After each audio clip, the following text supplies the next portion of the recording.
வணக்கம். சலாம் சத்து மலேசியா தொடர்ந்து எங்களுடன் இணைந்திருக்கும் உங்களுக்கு நன்றி. நான் சந்திரகலா ஐயப்பன். அடுத்த மாதம் தொடக்கம் வெளிநாடுகளில் மலேசிய தூதர்களாக பணியாற்றவிருக்கும் 7 இன்று மரியாதை நிமித்தம் துணை பிரதமர் தான் ஸ்ரீ முஹிடின் யாசினை சந்தித்தனர். ஆகஸ்ட் மாதம் தூதர்களாக சேவையாற்றவிருக்கும் 13 பேரில் இந்த 7 அடங்குவர்.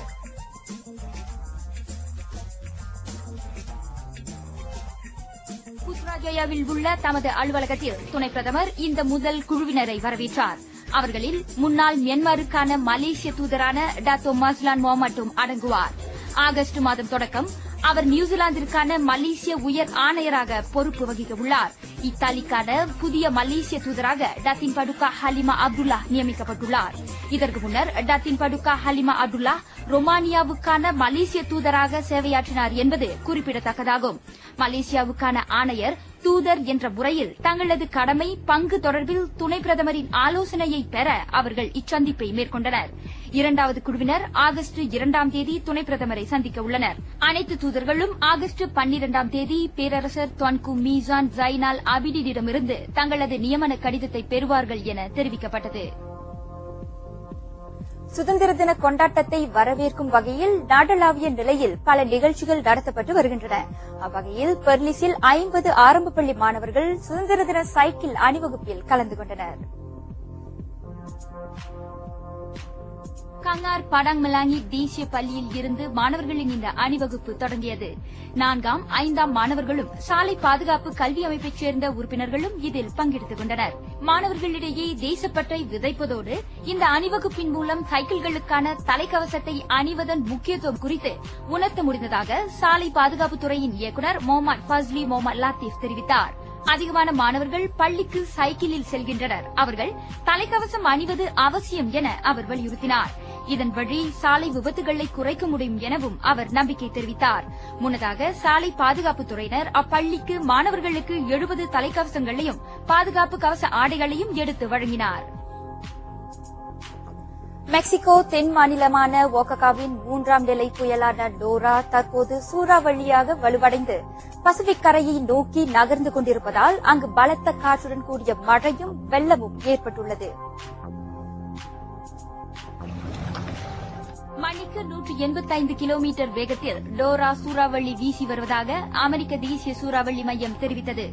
சூறாவளியை அடுத்து அலைகள் உயர்ந்ததாலும் பலத்த காற்று வீசியதாலும் அந்நாட்டின் முக்கிய துறைமுகமான லசாரோ கடேனாஸின் அனைத்து நடவடிக்கைகளும் முடக்கி வைக்கப்பட்டுள்ளன.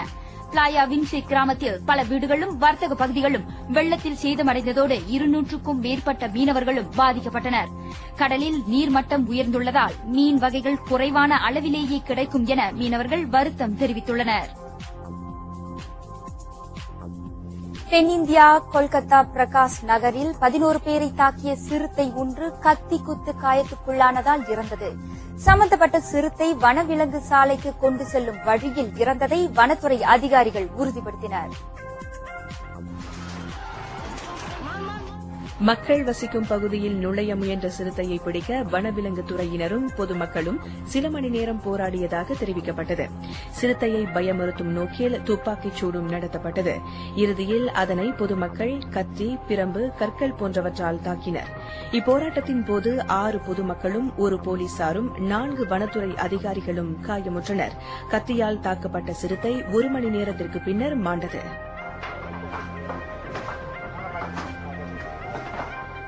போலந்து சஜிச்சின் மாநிலத்தில் உள்ள பண்ணை ஒன்றில் அரிய வகை கங்காரு குட்டி பராமரிக்கப்பட்டு வருகிறது.